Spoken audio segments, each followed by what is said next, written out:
What is up, YouTube? It is all about the black and red today. This is the latest pickup. I honestly didn't think I would ever have another 85 pickup because they have just gone through the roof. I basically got this pair for the price I got my dead stock pair. So just the times we live in, I really wanted another one to wear. And this is a TY1 factory, the black and red. My dead stock pair is a BY. But as you see, there is heel drag. There is scuffs, there is scrapes, but again, they will be rocked. Overall, nice condition. I think they look cool. They got a lot of character. They have plenty of life left. The ones will last forever. You could sole swap them. These soles definitely have some life left to them even so. I'm going to do some shoe goo on the back just to kind of level out the heel. But yeah, there's plenty of life left, and the rubber is good. It's not cracking, but once the soles do fall apart, I will totally swap them with an Airship or Retro 85, etc., etc. But as you see, even with the heavy wear, the structure of these, let's take a look at the tags on the inside. The structure is really good. The tongue tags are still nice. It's still something that originally when I started looking at Jordan 1s from 85 that I wanted to really be nitpicking of what I buy. So yeah, both of these have real nice tongue tags and just a really nice clean pair. Structure, that's what I was talking about. Just like the ankle does not all smashed up. It looks good still. They're built forever to last. And yeah, they just look good. And what we're going to do next though is a black and red, just kind of an overview from the brand themselves. Back in the day, the OG, HVND, and developer boring. So just kind of overview, and we'll do a front to back heel view look. And I know a lot of people have been asking for this for a minute, so it'd be kind of fun to just dive in and take a look at a couple of OG examples along in the mix. All right, so we have a total of 5. We're gonna start from left to right, and here we have developer boring. I put blue laces on a while ago. It's old skater punk rock. I know not everybody's a fan of that, but I think it looks cool on this one.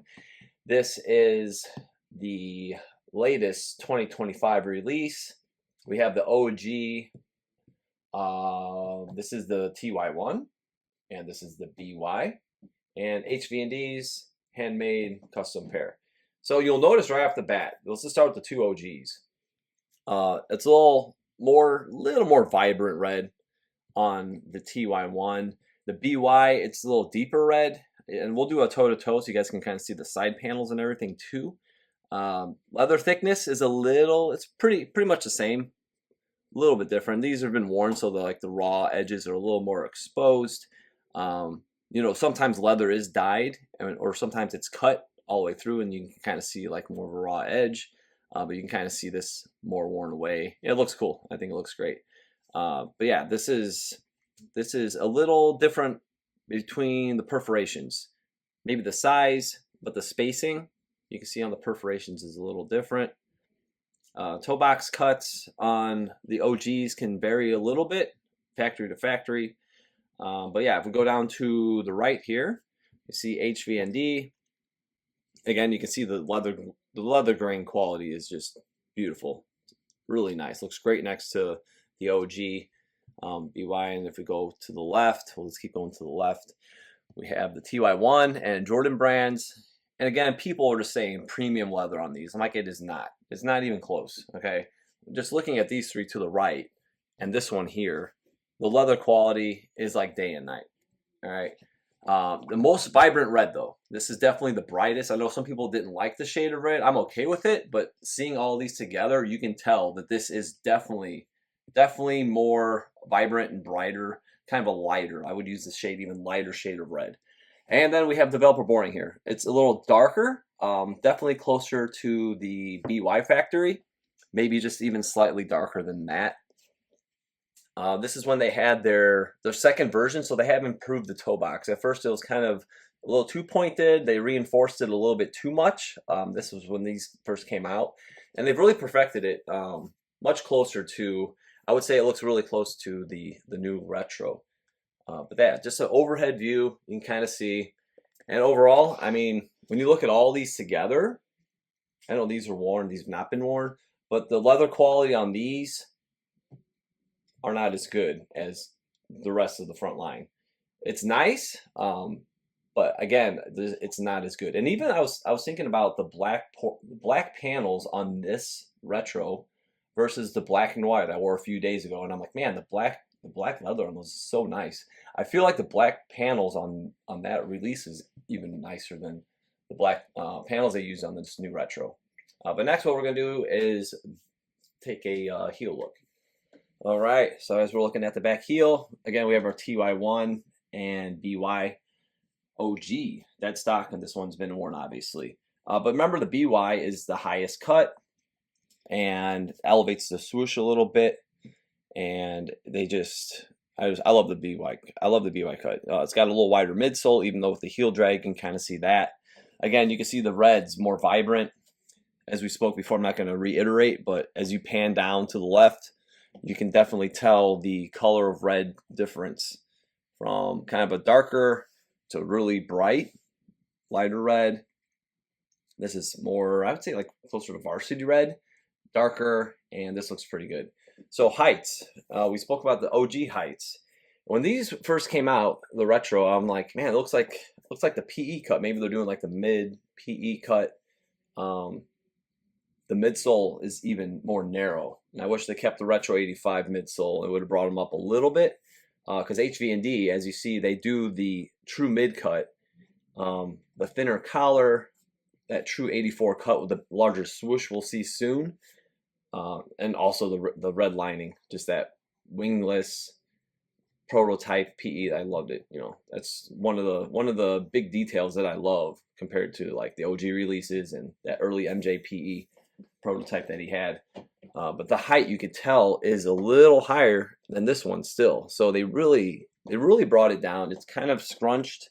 It really resembles the TH Factory, but yet even at that, the TH Factory, the midsole right here, the midsole on this is more narrow.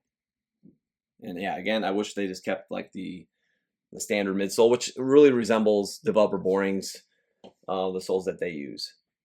But next, what we're going to do is take the dead stock OG, BY, and just drop in each so you guys can see kind of like the side profile. Click on the light. All right, so we're just going to do a quick toe-to-toe. Going to drop in each version versus the dead stock BY Factory. So first, this is Developer Boring. Like I said, you could tell the toe box was kind of reinforced because it was really flat the first version.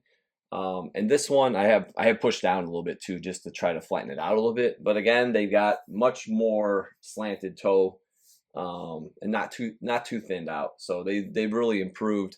But again, you can see the reds are they're pretty close. It's a little more vibrant on the OG for sure, but overall looks really nice. And next up, we're going to drop in the new retro, which we kind of saw previously on the latest video when these did come out. But again, things that we've noted just to have part of this video: the bright red, the wider midsole, elevated swoosh compared to this one. All those little different TH Factory definitely on point with. But the leather is just, yeah, again, you can just see the black port panels compared to the other handmade pairs and the OGs. Obviously, it's like day and night. Not premium. No way. Talk about premium. Let's drop this bad boy in. All right. So there it is. We have not done this yet. We just reviewed the HVND pairs. And the reds are pretty close. I think it's a little more vibrant on the HVND. Overall cut is like that PE mid where we got the thinner collar. They just look really good. When you look at the black portions and the way again, how the leather moves, how it feels, they're using top grade stuff.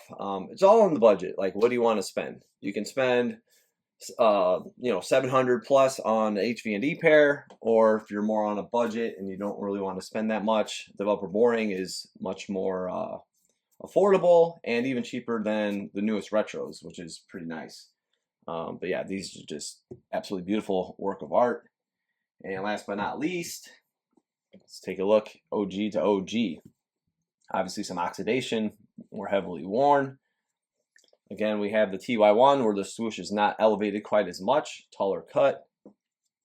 Toe boxes, they each have a little different cut. You see the higher cut here, a little lower cut. You see some variables there from factory to factory.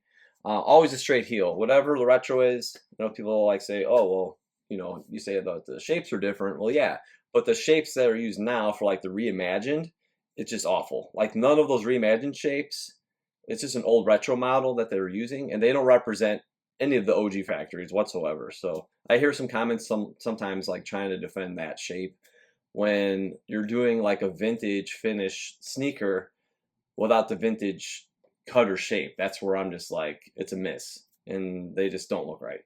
But these right here, these two examples, absolutely beautiful. Can't wait to put these on feet. All right, so that'll do it. So we had 5 examples of the black and red. Just kind of overview, showing you guys leather spec, color difference from OGs to custom made pairs. Also tongue tags, like you got the HVND where it's got the OG weave. The Velvet Boring, they definitely have more of that refined retro finish. One thing I do love about the new retro is it's got that OG style tag, as you see in both of these examples. But yeah, just every single one of these pairs I'm really happy to own, and I think they are all great. Nothing's like the OG, but yeah, they're all special in their own way. Again, you can just see the leather.